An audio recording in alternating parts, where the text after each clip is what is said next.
Creating an original sound in modern rock music is harder than Mike Tyson trying to say the word sassafras, and yet a 23-year-old from Arkansas is crushing it. Sawyer Hill has a lush, deep voice, long hair, a beautiful red Gibson ES guitar, and the widest tooth gap this side of the Mason-Dixon. Put all that together with enough vibe to choke a goat, and you have one of the most refreshing young rock artists in the scene today. Today I'm here to offend and defend this wonderful new artist. My name is Zach. Welcome to Audibly Dumb.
Self-described as an alternative rock artist with a progressive twist. It sounds you're familiar with, but with a delivery and composition you haven't heard before. And I'm inclined to agree with that. I read that on his site, and at first I wanted to disagree with that. It's like, shut up, dude, you're playing rock music, you're not reinventing the wheel here. Now just own your shit before I have to calm down with some Nickelback. That being said, his voice and overall composition is something you don't really get from a lot of other rock artists, and he leans into it, especially his voice, very hard. It's not just unique, it's a whole vibe, and it's a vibe that caught my ear immediately. And I gotta give the win to Spotify for this one, guys. I was in my car listening to Aaron Carter's greatest hits like I always do, and then a new recommendation came on. Spotify said, hey, you might like this, and at first I thought it was gonna be the new Wiggles album, but instead I got a song called Symphony. And the opening riff is dripping with vibe. It hits you immediately and demands you give it at least another 30 seconds, kind of like the beginning of this video, self-plug, self-5, what up? My eyes just wanted to close and take it in. I was driving, this was dangerous, but hashtag worth it. Good tunes are good tunes, right? Now all that is just at the opening riff, and then it rapidly dies down, and you get the singing. The opening lyric just smacks you. Need to see the sky without all the sound. Need to take a breath before I drown.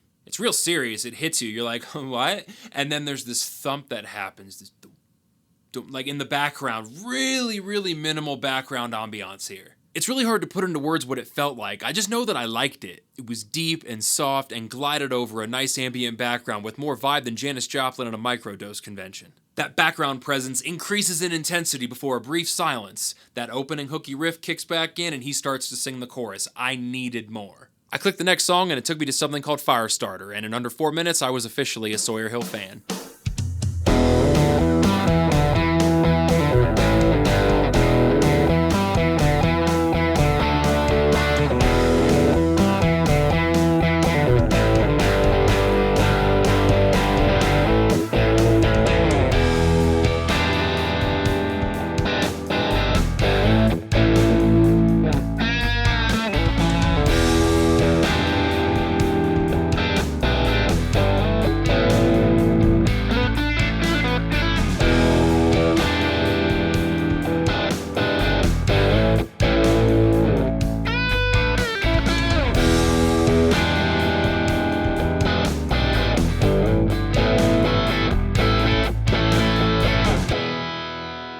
Now, I don't know about you, but when I find a new artist I like, I have to look him up so I can see who it is I'm listening to.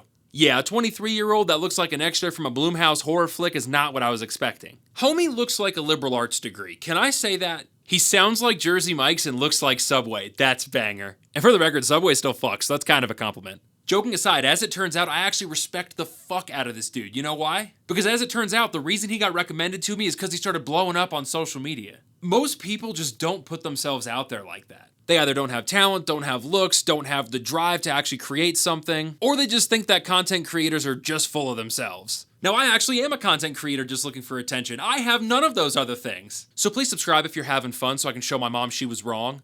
I am not a failure. You hear that, you old hag? I am not a fan. Sawyer Hill has overcome all of that. He wrote original music that actually has a unique sound, has thought-provoking lyrics, and then he leveraged the internet's ability to get that out to a wider audience. People love this guy, and for good reason. Anytime somebody can feel like one of us while doing something worthwhile successfully, you can't help but cheer that person on. He just landed the gig opening up for Youngblood. He's gonna be playing for like 5,000 to 10,000 people a night. I'm gonna see him when he comes to Denver. That is a huge jump in his career, and I'm super fucking happy for him. It's amazing to see in real time. He also just dropped his first album called Heartbreak Hysteria, and I cannot recommend it enough. Is it groundbreaking? Absolutely not. But is it captivating, objectively good music with enough sexual tension to make somebody go from asexual to hey sexual? That joke was so fucking stupid. I'm cutting this out.